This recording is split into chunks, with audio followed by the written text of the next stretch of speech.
All right, we're over here in Lower Makefield. We've got a project that's got a basement and a crawl space.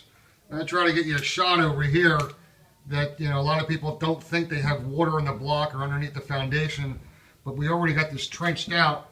As you can see, being down 8 to 10 inches, there's the water there that will be all collected into the drainage pipe and going around the perimeter of the crawl space.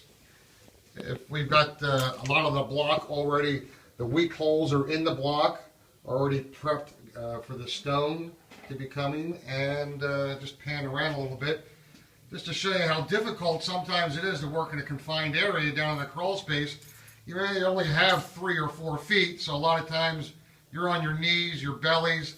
All these buckets here are the debris of breaking up the floor and then being passed along as an assembly line, and then going outside to the trailer of our truck. I'm going to pan around just a little bit here down in the basement and see if I can get some good shots. I'm going to hand the camera over to Felix for a second so I can get in front of you. We're always talking about width and depth. As you can see in this trench, that there are no shortcuts taken. Look at the size of this trench. Most companies, when they give you a bid, you have no idea what you're getting. You end up getting about half, maybe about 6 inches of stone and then the pipe.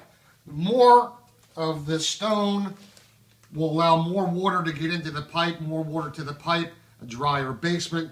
We've got the mirror drain already set nice and tight. I've seen a lot of jobs where it's loose, it's just flim-flamsy all over the place. What happens at that point is when the seams come together, the water that may be coming out of the wall or the block that may be drilled in there just overflows and gets it back onto the floor, and then you have a problem. So 50% of the jobs that we do are removing old systems and replacing the system. Everybody's talking about the best price. Well, the best price can only be if you do it once.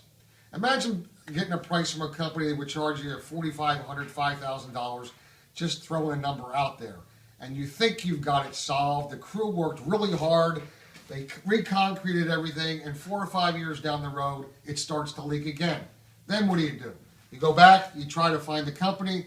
Are they still in business? If they're not, there's no warranty.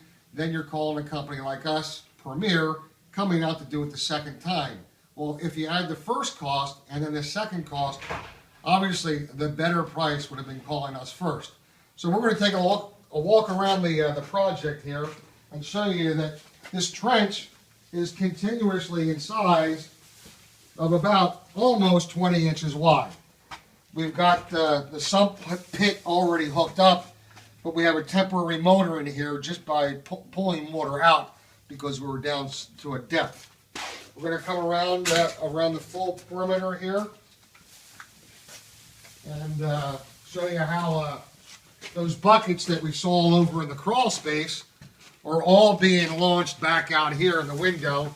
And Felix, if you can get a shot on this side over here, we've got about 20 buckets. So this is a very, very laborious job. Not everybody does it the same way, and you're not going to get all the results, but being in business for 20 years, we don't have any lawsuits, and we don't have any service calls coming back. We take our time and we do it right. Some companies said, look, we can finish this job in 2 days. Certainly we can do it as well. It's going to take us 4 days to do it right.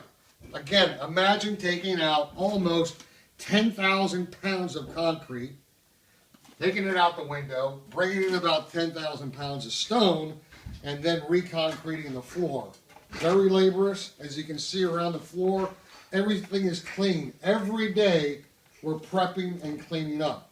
So in this particular area over here, that Felix, our foreman, noticed that this window here has been compromised over the years. The window well is not deep enough, or it doesn't have a well on the outside. I don't see at this point. So water has been migrating in at the bottom of the jamb here and rotting out the window. So in providing a dry environment all the time, the homeowner has accepted to say, yes, let's replace the window, let's put a window well out there, and on the outside, we'll dig down 3 or 4 feet, so the water that may migrate into that will go down the wall and then back into our system. Also over here coming up in a couple of days, we've got a crack injection repair that we're going to do. We've got the tape on it right now, just to show you that this job, again, was done once before. All right, so they had some hydraulic cement, and they put it over the crack, left it like that. Obviously, it stayed dry for a little bit, but what happens to cracks if they're not injected with a polymer on either side throughout the whole crack? The crack gets larger and larger every year.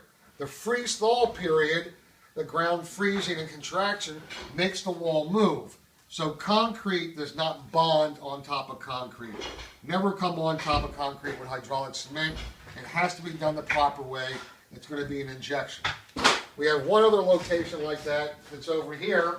It's a little more severe. We'll take a look over here.